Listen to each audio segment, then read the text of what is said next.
그러게요. 인요한 혁신위에 도대체 누가 합류를 하게 될까요? 저희가 준비한 3위입니다. 네, 내년 총선을 반년 정도 앞두고 국민의힘의 수술 칼을 인요한 혁신위원장이 들었습니다. 어제 핵심 메시지 정도가 이제 통합, 변화, 희생 정도였는데 오늘도 인 위원장은 이런 말을 했습니다. 전문가들을 모셔서 그분들의 이야기를 취합을 해서 좋은 이 방향을 잡아서 나가는 그런 저는 도구입니다. 기초를 우리가 다집니다.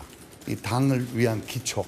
그리고 더 크게 봐서 대한민국, 피눈물 같이 대한민국을 사랑하는데 그 기초를 다져야 됩니다. 요번에 다 바뀌어야 됩니다. 어제 통합 강조하셨는데 이 도소위 비윤계라는 그런 부분이 포함이 될까요? 모두 다 내려놓고 통합해야죠. 공천 룰도 손 보시는 거죠? 예수 복습할 시간 좀 주세요. 공천 룰도 손 부탁합니다. 보시는 건지 그것만이라도. 감사합니다. 낙동강 하류 뒷전으로 물러나야 된다. 일반인으로는 어떤 의미세요? 낙동강 하류 뒷전으로 물러나야 되는 거 아니냐 이런 표현 여러 직관적인 얘기들이 많았기 때문에 피눈물같이 대한민국을 사랑한다.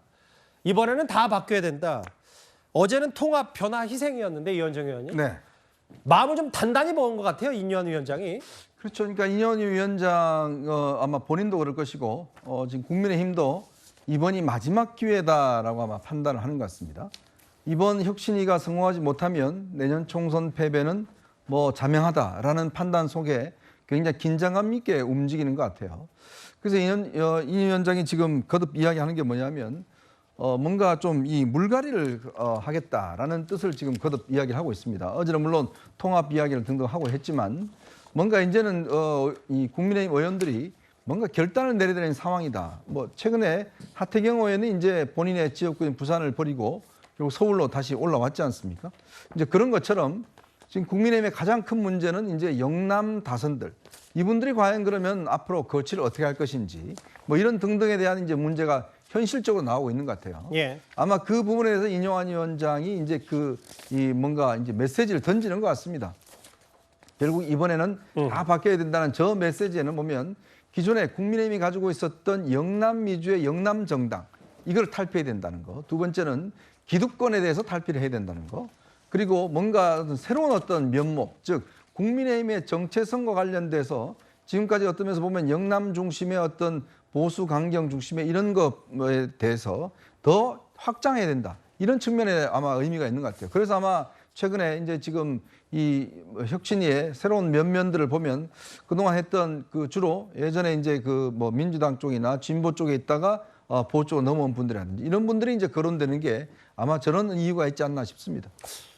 과거에 제가 또 한 10년 전쯤에 뉴스 했을 때 인요한 위원장과 직접 매주 대담을 한 적도 있는데 당시에도 꽤 박근혜 정부에도 쓴소리 좀 많이 하고 본인 생각 피력하는 데는 거침이 없었던 기억이 제가 물론 뭐 저게 한 9년 전, 10년 전 되는데 그 기억도 좀 나네요. 이현정 의원께서 결국 인요한 위원장의 저런 방향성은 동의하십니까 그러면?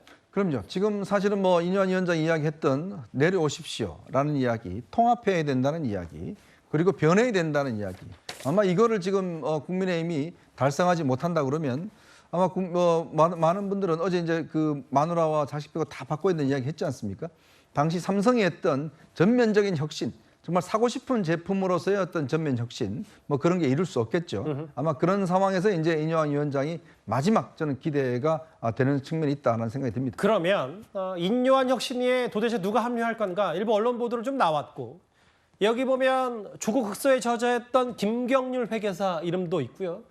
최근에 청년층으로부터 30대 좀 의사 출신 박은식 호남 대한포럼 공동대표 뭐 이런 인물들이 자천타천 이름이 올라온다. 근데 특이한 건 뭐 박은식 대표나 김경률 회계사 모두 다 호남 출신 이런 것들이 좀 여러 컨셉 뭐 이런 전략들이 좀 있는 것 같더라고요. 그러니까 일반적으로 주류라고 할 수 있는 사람들은 비주류라고 얘기할 수 있는 분들이고요. 외부에서 뭔가 저는 쓴소리라고는 보지 않아요. 왜냐하면 이제 저분들이 원래 윤석열 대통령 지지했던 분들이니까 예. 그런 부분에서 약간 저는 아쉬움이 남긴 하지만 그럼에도 불구하고 당내 인사가 아니라 당외 인사 중에 그래도 좀 비판적 입장을 낼 수 있는 사람들을 고르려고 했다는 점들은 긍정적으로 평가할 부분이에요. 근데 저는 조금 더 나갔으면 좋겠어요. 사실 그러니까 국민의힘과 연관없고 윤석열 대통령 지지도 발표하지 않았던 분들이 있으면 그런 분들을 좀 찾았으면 좋겠어요. 그리고 좀 더 나가면 지금 현재 소위 이제 쓴소리 하시는 분들 있잖아요. 외부에서 원외위원장이나 원외에서 활동하는 분들 중에 그런 분들 중에 한두 명도 좀 영입하면 어떨까 하는 생각이 들어요. 그러니까 대대적인 수술이 필요한 상황이고 혁신이 필요한 상황 아니겠습니까? 지금 이 상황에서 뭔가 국민들에게 메시지를 던질 수 있는 방법은 뭐냐면 당의 주류라고 하는 분들을 배제하고 비주류, 그것도 쓴소리를 거침없이 할 수 있는 사람 한두 명 정도는 반드시 들어가는 게 좋겠다. 그것이 결국은 인요한 혁신위원회가 성공할 거냐 말 거냐를 결정하는 중요한 계기가 될 거라고 저는 생각합니다. 예. 그 부분을 위원장이 잘 판단해서 정권을 줬다고 하니 위원회 구성도 본인이 정말 그런 사람들, 아까 비주류든 누구든 다 통합해야 한다고 얘기하잖아요. 예. 그런 분들도 저는 함께 위원회에 들어와서 쓴소리를 거침없이 할 수 있는 그런 상황을 만들어야 된다. 이렇게 생각합니다. 저 자막에 보니까 26일까지 이번 주 목요일까지 이제 혁신위 위원을 누구를 할지, 그러니까 인요한 호에 누구를 같이 승선시킬지를 좀 결정하겠다는 건데 이런 이름들이 좀 오르내려, 그러니까 중도 보수 혹은 뭐 호남에 근거지를 둔 인물들 아니냐. 그런데 인요한 위원장이 임명을 두고서요, 김한길 국민통합위원회 위원장의 입김이 작용한 건 아니냐는 뒷말들이 여전합니다. 인요한 위원장도 직접 입을 열었습니다. 아이스 라떼 좋아하신다 그래갖고 제가 아, 예, 예. 네 준비했습니다. 드세요. 감사합니다. 네네.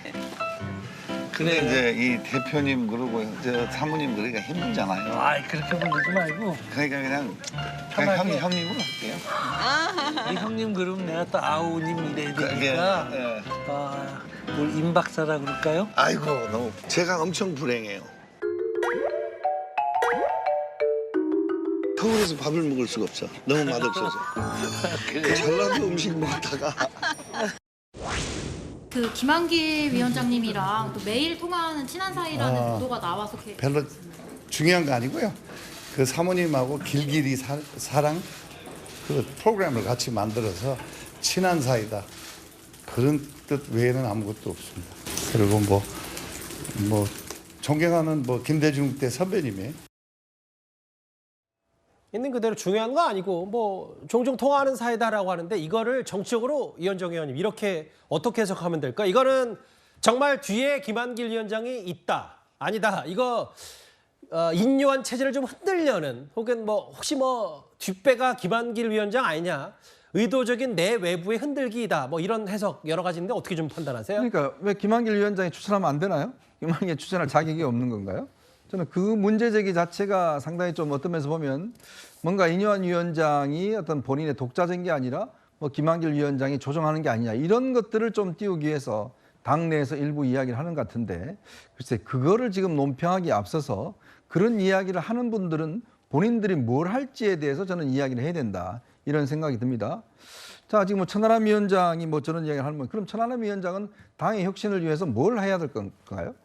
지금 그 이준석 대표가 전 대표 이야기하듯이 대구에서 지지를 해 주십시오라고 이야기하면 대구로 옮길 건가요? 등등 본인이 그러면 여기서 어떻게 할 건지 저는 그래서 지금 인요한 위원장이 임명된 다음에 국민의힘 내부에서 이런저런 이야기 또 한동훈 장관은 종로가라 등등 이야기가 많이 나오는데 정말 중요한 거는 그러면 국민의힘에 있는 구성원들이 나는 어떻게 할 것인지를 저는 고백을 해야 된다고 봅니다. 예. 자, 인 위원장이 바로 지적하는 것도 바로 그 부분이에요. 그러면 당신들 영남에 있는 다선들 당신은 어떻게 할 것인지 그럼 본인들은 어떤 기여를 할 것인지 이런 부분에 대해서 스스로가 이야기를 하면서 지금 이야기를 해야지만 이게 뭔가 만들어지지 않겠습니까? 그런데도 불구하고 자꾸 평론을 하려고 그래요. 인요한 위원장이 뒤에 누가 있고 어떻고 저떻고 이야기를 하는데 그거는 외부에서 할 수 있는 이야기고 내부에 있는 사람들은 자 그러면 지금 국민의힘이 절체절명의 상황인데 그럼 나는 여기서 뭘 던질 것인지 뭘 할 것인지 그 이야기부터 하는 것이 저는 순서가 아닌가. 그 인요한 위원장 체제에 대해서 이러쿵저러쿵 당내에서 물론 밖에서는 평가할 수 있겠습니다만은 당내에서 저는 이런 평가를 하는 거 이것 자체도 저는 인요한 위원장이 개선해야 될 점이라고 저는 생각이 듭니다. 그러면 밖에서 인요한 혁신위를 어떻게 바라보는지도 짧게 한번 볼까요? 정청래 의원, 전권이 없는 분이 어떻게 전권을 두냐. 바지 사장의 핫바지 위원장이라는 표현도 썼는데 있는 그대로 제가 읽어봤어요. 손정수 국장 생각은 어떠십니까? 인요한 위원장이 이야기한 김기현 대표의 권한이라는 부분이 분명치 않죠. 공개적으로 어떤 김기현 대표가 어떤 권한을 어떻게 인유한 위원장한테 주겠다 이렇게 뭐 얘기한 바도 없고 대화 속에서 뭐 그런 얘기만 했을 뿐이기 때문에 권한의 실체가 뭐냐라는 부분은 참 아리송한 부분이고요. 이 인유한 위원장이 정치권에 어떤 경험이 없습니다. 현재의 국민의힘 체제가 그대로 유지되는 속에서 인유한 위원장이 들어왔기 때문에 결국 인유한 위원장이 조언을 하고 주변에 도움을 받을 사람들은 현 체제 사람들이거든요.